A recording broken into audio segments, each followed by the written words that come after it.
जय श्री राम। हमारी हनुमान चालीसा सीरीज का ये दूसरा वीडियो है जिसमें हम हनुमान चालीसा के हर एक चौपाई और दोहे का word by word deep meaning समझने की कोशिश करेंगे। तो इस वीडियो में हम दूसरे दोहे का अर्थ जानेंगे।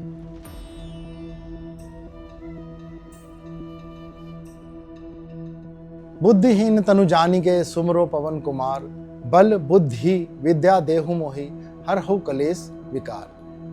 यानी खुद को बुद्धिहीन और अज्ञानी समझकर मैं पवन पुत्र हनुमान जी का ध्यान करता हूँ। हे हनुमान, मुझे बल बुद्धि और ज्ञान प्रदान कीजिए और मेरे शारीरिक मानसिक और आत्मिक दुखों व विकारों को दूर कीजिए। तो यहाँ तुलसीदास जी हमें विनम्र यानी हम्बल बनने को कह रहे हैं, क्योंकि आप चाहे कितने ही बड़े ज्ञानी हों, कितनी भी किताबें पढ़ रखी हों आपने, लेकिन जो सच्चा ज्ञान है वो हमें तभी मिलता है जब हम यह मानते हैं कि हमें कुछ भी नहीं पता। इसीलिए तुलसीदास जी कहते हैं कि हे पवन पुत्र हनुमान, मैं खुद को बुद्धिहीन जानकर आपका ध्यान करता हूँ, और ध्यान क्यों करते हैं वो आगे आपको मैं बताता हूँ। देखिए, जब कभी भी लाइफ में बल बुद्धि विद्या और विवेक जैसी क्वालिटीज की बात आती है तो सबसे पहले नाम आता है श्री हनुमान जी का, क्योंकि बल बुद्धि और विवेक इन तीनों का अगर कोई सबसे बड़ा एग्जाम्पल है तो वह स्वयं श्री हनुमान जी हैं। इतना अधिक बल होते हुए भी जिस प्रकार से वह बिना किसी ईगो या गुस्से के अपनी बुद्धि और विवेक का सही यूज करते हैं, वह अपने आप में एक बहुत ही बड़ी बात है।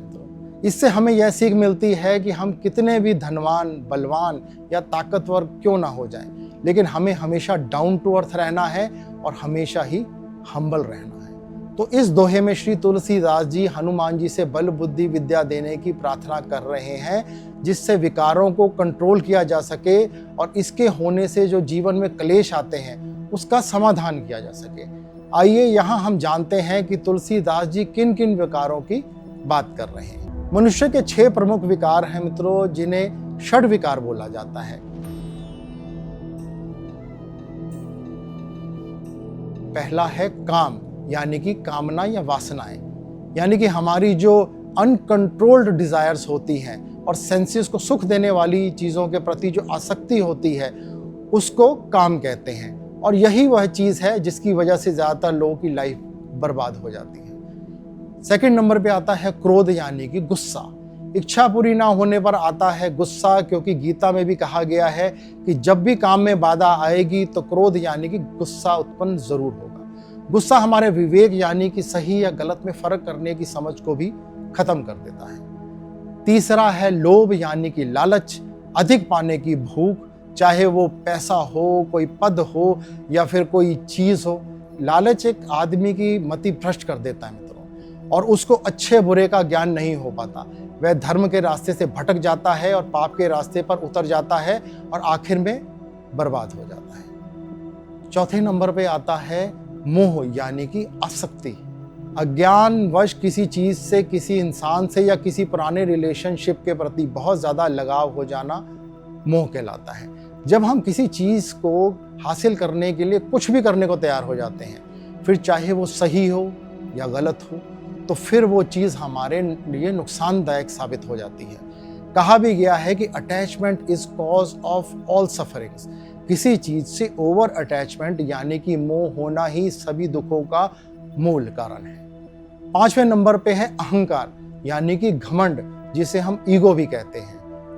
अपनी पावर, लुक्स का, पैसे का, पोजीशन का, अपने ज्ञान पर बहुत ज्यादा गर्व करना और दूसरों को नीचा समझना, यही होता है ईगो।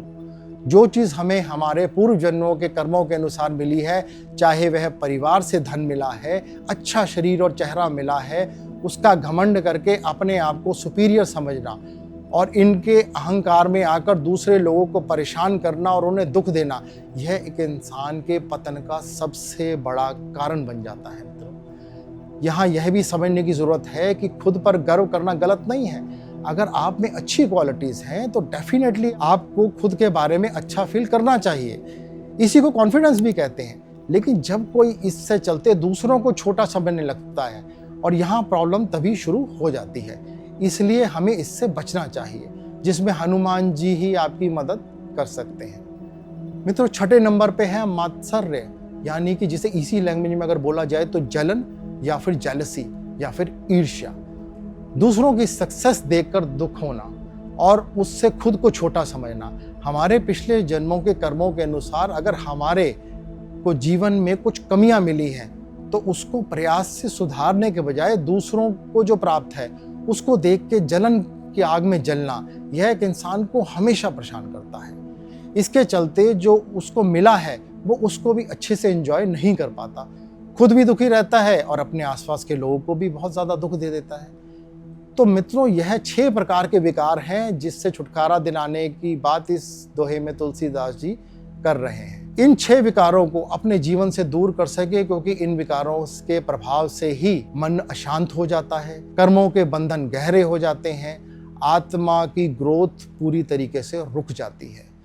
भगवत गीता के अध्याय 3 से 6 तक में भी इन विकारों और उसको नियंत्रित करने के उपायों पर गहराई से चर्चा की गई है। मित्रों, इन विकारों को दूर करने के साथ साथ वो बल, बुद्धि और विद्या भी मांग रहे हैं, क्योंकि यह तीनों ही हमारी लाइफ की सबसे इंपॉर्टेंट चीजें हैं। अगली चौपाई पर चर्चा आने वाले वीडियो में। तब तक अपने और अपने परिवार का बहुत अच्छे से ख्याल रखें, स्वस्थ रहें, प्रसन्न रहें। जय श्री हनुमान, जय श्री राम।